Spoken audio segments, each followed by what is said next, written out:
Hello and welcome back to Between the Hashes, our weekly college football primer, coming to you from Los Angeles, California. I am your host, Matt Keim, and I just wanted to give a quick reaction on Jayden Daniels winning the Heisman this past Saturday. So I actually had a prediction video that was supposed to have gone up this previous Friday. A mixture of technical issues and just rough timing prevented that from happening. And so what I basically said in that video is that my guess was that Daniels would win it, Penix would come in second, and it would be Daniels, in this order, Daniels, Penix, Bo Nix, and then Marvin Harrison Jr. in that order, and that's kind of how it played out. There was also a bit about the Army-Navy game in which I said that Army would win and cover, but because I didn't get the video out in time, I'm not going to add it to my formal record ex post facto, as much as I would love to get that 50th outright win. But just real quick on the Army-Navy game, it's that game was kind of a weird one to predict just because the teams are so statistically similar all year long. The reason why I leaned Army was just because they were a little bit more consistent offensively. The Navy, despite having the same record, had a lot more struggles on offense due to rotating guys in and out at quarterback pretty much the whole year. So I just kind of leaned with a team with a slight bit more consistency, even if they were consistently bad. But if you look at the way that they played, that dramatic goal line stand, the stadium full of chanting fans, people who are about to go be deployed all over the world, you can see that that game means more than just who's going to get a playoff spot or win this conference. Because, you know, the armed forces schools,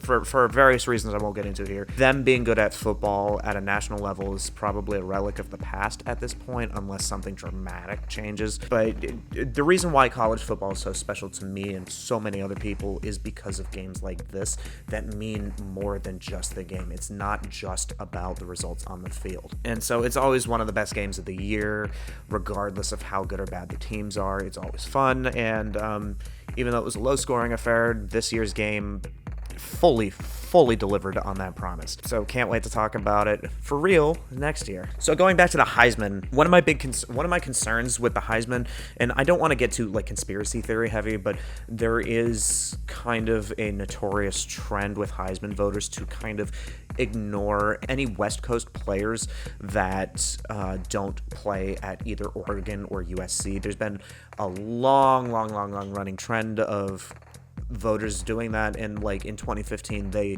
when it was Christian McCaffrey and Derrick Henry facing off against each other for the Heisman, some voters primarily based in the Southeast region left McCaffrey off their ballots entirely so as to hurt him points wise, because it's like a ranked choice point system that the Heisman uses. And so because he lost the points because these people didn't even put him on their ballots, he lost the award to Henry. This one was an interesting split because on one hand you have Michael Penix Jr., who probably had the better narrative, the Heisman moment, having the game-winning touchdown in the Pac-12 championship, to take a team that had a losing record two years ago and now has them fighting to win a national championship following an undefeated season. On the other hand, you have Jayden Daniels, his stats were just so ridiculously far ahead of everybody else's. It would have been kind of strange for him not to win. Some people didn't like Daniels winning because they thought that Penix had the Heisman moment because of what he represented to that program. Daniels' LSU teams really haven't. I mean, they won the SEC West last year after a dramatic upset over Alabama, but that's about the extent of the accomplishments that his tenure at LSU has produced. And, you know, with better talent, on paper at least, on the roster. But if you watched LSU this year, Daniels was that offense.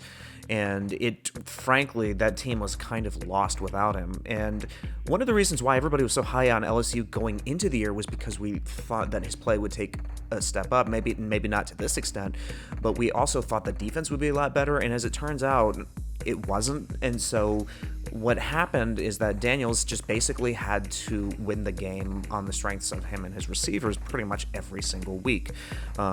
That wasn't always true with Michael Penix, even though he represents that program. You have stuff like the Arizona State game where he didn't even throw, where he was responsible for 0 touchdowns, and the only touchdown Washington scored that night was a pick 6. And to be honest, the refs kind of turned that game around for Washington on a pretty bad no call. And so Daniels just had the consistency. I mean, with similar efficiency numbers, he had, I think, 10 to 15 more total touchdowns, a higher volume of passing yards, rushing yards, etc. And so this might have been a case like similar to Lamar Jackson winning the award a couple years ago, where Lamar Jackson's Louisville teams completely imploded, losing to like Houston, getting destroyed by Houston late in the year. But his stats were so video game like and impressive early on in the season, for the first like 8 or 9 weeks of the season, that he kind of had the cachet to lose. I think it was like 3 of their last 4 games or something like that. And so we also see like RG3 winning at Baylor. That team was nowhere near the national title conversation, but what RG3 did beyond having the stats was resurrect a dead program. And so this year it was kind of a stats award. You can say maybe there was some SEC bias, but I think that Penix and Daniels both had equally competitive arguments for winning the award this year. One with the stats, the other with the narrative and the accomplishments. I probably would have leaned towards voting for Michael Penix myself if I was ever to be deemed important enough to have a vote. Yeah, those days, if they come at all, are a very, very long way off.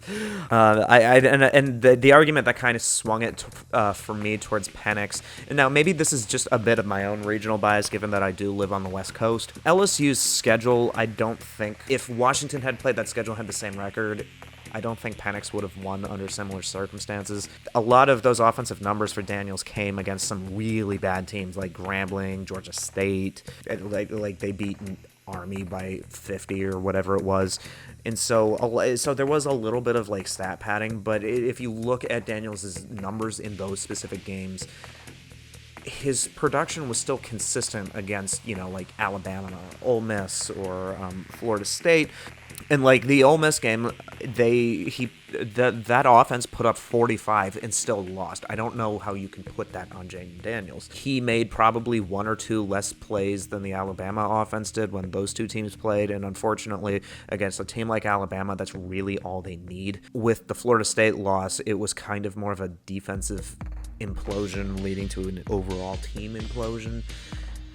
And so you could make the argument that, well, if you're really the best player in college football, you're the MVP of the league, then why is this always happening in the biggest games? But it's his numbers, and so you could say it's almost a little bit of an empty calorie stats, but at the end of the day, 50 total touchdowns accounted for is really, really hard to argue against. And that's not to say that I think guys like Bo Nix or Penix or like any of the 4 would have been very valid winners. I think the one who had the weakest argument probably was Bo Nix, followed by Marvin Harrison. Flip those 2 around. Big congratulations to all 4 for even getting the invite to New York. Big congratulations for Jayden Daniels. I am very, very curious to see what happens with all of these guys going forward as they enter the league, and Penix, especially as he goes into the playoffs. One thing I do want to highlight with the Heisman, and this is really one of the biggest disappointments of me not getting that video out, is I actually had a long section talking about this, is that all 3 quarterbacks who were in New York on Saturday night were super seniors. Quick recap,